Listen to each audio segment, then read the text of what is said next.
Selamat petang, salam sejahtera. Terima kasih karena bersama dengan saya di Nazilin Unity Channel. Akhirnya, istri dan dua anak Tundaim menghadap SPRM pagi ini. SPRM, Suruhanjaya Pencegahan Rasuah Malaysia, akan menyoal siasat istri bekas Menteri Keuangan, Daim Zainuddin dan dua anak lelakinya. Ini berdasarkan notis yang dihantar oleh peguam keluarga itu kepada pihak media hari ini.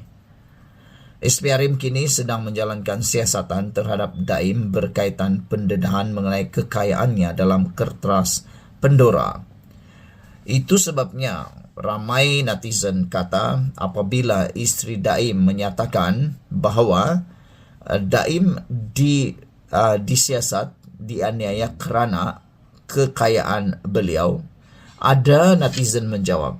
Kata mereka, bukan sebab kekayaan Daim saja, tetapi seperti yang telah dinyatakan oleh SPRM dan juga Perdana Menteri, Tun Daim disiasat bukan kerana pendakwaan terpilih, disiasat kerana maklumat pendedahan kertas Pandora. Takkanlah selepas kertas Pandora didedahkan, tiada pula penyiasatan lanjut kepada mereka yang tersenarai dalam kertas Pandora, kata netizen. Itu sebabnya Daim disiasat, bukan kerana Anwar Ibrahim, tetapi kerana pendedahan kertas Pandora. Kertas Pandora ini pula telah didedahkan bukan oleh Anwar Ibrahim, tetapi media antarabangsa. Dalam kertas Pandora itu menyenaraikan beribu-ribu nama orang-orang kaya, orang-orang kenamaan, orang-orang macam-macam jenis orangnya yang mempunyai kekayaan yang amat-amat meragukan. Itu sebabnya SPRM mengambil tindakan apabila dapat laporan polis berkaitan dengan kertas Pandora itu dan akhirnya dibuatlah siasatan. Itu ceritanya, bukan Anwar Ibrahim yang mau Daim Zainuddin disiasat, tetapi kerana adanya pendedahan kertas Pandora tersebut. Dalam kertas Pandora sahaja, syarikat dan firma pemegang amanah yang dimiliki oleh anak-anak, istri atau rakan perniagaan Daim bersama-sama memegang aset bernilai sekurang-kurangnya 141 juta ringgit.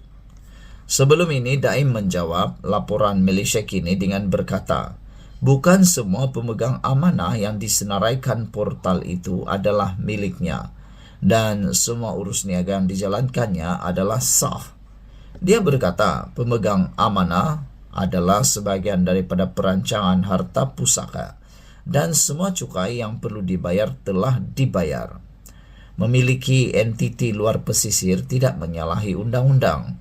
Tetapi dalam beberapa keadaan, amalan itu dikatakan atau dikaitkan dengan pengelakan cukai. Dalam kes lain, ia merupakan usaha mengekalkan kerahasiaan atas berbagai sebab. SPRM berkata Suruhanjaya itu telah menghantar notis kepada Daim sejak Jun lalu supaya dia mengisytiharkan harta. Namun, mendakwa tuntutan itu tidak dipenuhi walaupun selepas 5 lanjutan diberikan seperti yang diminta bekas Menteri Keuangan itu. Hal ini mendorong SPRM menyita Menara Ilham, sebuah bangunan bernilai tinggi milik Daim dan keluarganya di tengah-tengah ibu kota baru-baru ini. Daim mengecam siasatan SPRM terhadapnya dengan dakwa dia menjadi mangsa penganiayaan politik. Bagaimanapun SPRM menafikan dakwaan itu.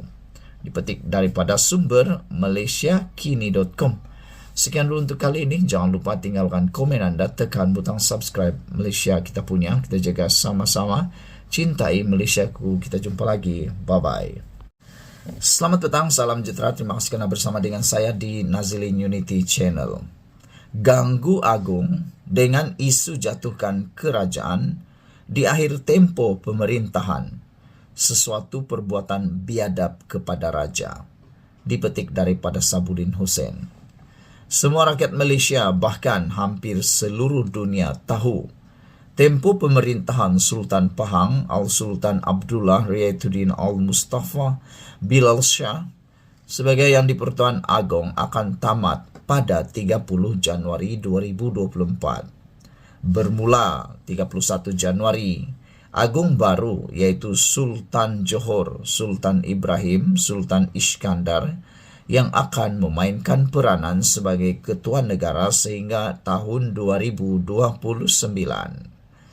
Pada bulan-bulan terakhir sebelum menamatkan tempoh pemerintahannya, Sultan Abdullah sepatutnya diberikan ruang waktu yang tenang dan menyenangkan, bukan diganggu dengan gegap gempita mahu menjatuhkan kerajaan. Mengganggu tempo akhir baginda dengan isu menjatuhkan kerajaan boleh disifatkan sebagai perbuatan tidak bertanggung jawab dan biadab yang tidak bertempat. Kalau ia pun mahu menjatuhkan kerajaan, kenapa tidak dilakukan sebelum ini atau tunggu selepas Agung baru memulakan tugas? Kenapa perlu tergesa-gesa di akhir pemerintahan Agung? Sedia ada. Macam tiada lagi hari esok. Macam tiada lagi hari berbuat demikian esok. Lagi pula, jika diteliti selain tiada asas sokongan untuk menjatuhkan kerajaan ketika ini, Blok Pembangkang juga tidak memanfaatkan peluang yang tersedia sebelum ini. Sebaik Anwar Ibrahim dilantik sebagai Perdana Menteri, penegasan pertamanya ialah agar usul percaya di parlimen dibentangkan terhadapnya. Tujuan Anwar berbuat demikian tidak lain ialah agar keabsahannya tidak lagi dipertikaikan oleh mana-mana pihak. Tetapi ketika usul berkenan dibentangkan di parlimen, Anwar terbukti bukan saja mendapat sokongan majoriti, bahkan Blok Pembangkang langsung tidak berani mengangkat muka. Tiada undi menentang yang berani dikemukakan oleh Blok Pembangkang, yang bermakna keabsahan Anwar sebagai Perdana Menteri tidak perlu dipertikaikan lagi.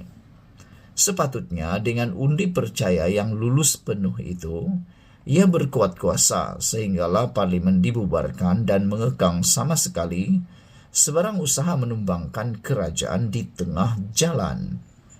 Jika tidak, apa guna usul undi percaya? Kiranya sepanjang masa ada saja cerita kerajaan mahu dijatuhkan. Kemudian, jika pun Blok Pembangkang masih ada sisa-sisa gairah yang masih berbaki mahu menjatuhkan kerajaan, mereka patut melakukannya dengan menolak belanjawan tahun 2024 pada Oktober lalu. Sekali lagi, mereka nampaknya tidak mampu untuk melakukannya. Dengan itu, mengapa baru sekarang kecoh-kecoh semula dengan cerita mahu menjatuhkan kerajaan? Dan kenapa mesti menyusah, mengganggu dan menyerabutkan pemikiran Agung yang bakal menamatkan tempo pemerintahan dengan isu menjatuhkan kerajaan? Tidak bolehkah Sultan Abdullah diberi laluan yang tenang dan damai di akhir-akhir pemerintahan baginda? Lalu, kalau bukan biadab dan tidak bertanggung jawab, apalagi gelaran kita panggil terhadap mereka yang sanggup berbuat demikian? Sebab itu, selari dengan tindakan pihak polis yang telah membuka ketasiasatan dan akan memanggil 2-3 tiktokers yang didapati tak henti-henti, mencetuskan kegelisahan dengan memainkan isu menjatuhkan kerajaan, tindakan tegas memang patut diambil terhadap mereka yang berkenan. Sudah sampai masanya untuk pihak berkuasa bertindak lebih tegas dan meminimalkan kompromi. Ditulis oleh Sabudin Hussein 10 hari bulan Januari 2024. Saudara-saudara sekalian, kita berharap bersaranya Agung akan membawa ketenangan kepada beliau. Sekian dulu untuk kali ini. Jangan lupa tinggalkan komen Anda, tekan butang subscribe. Malaysia kita punya, kita jaga sama-sama cintai Malaysiaku. Bye-bye.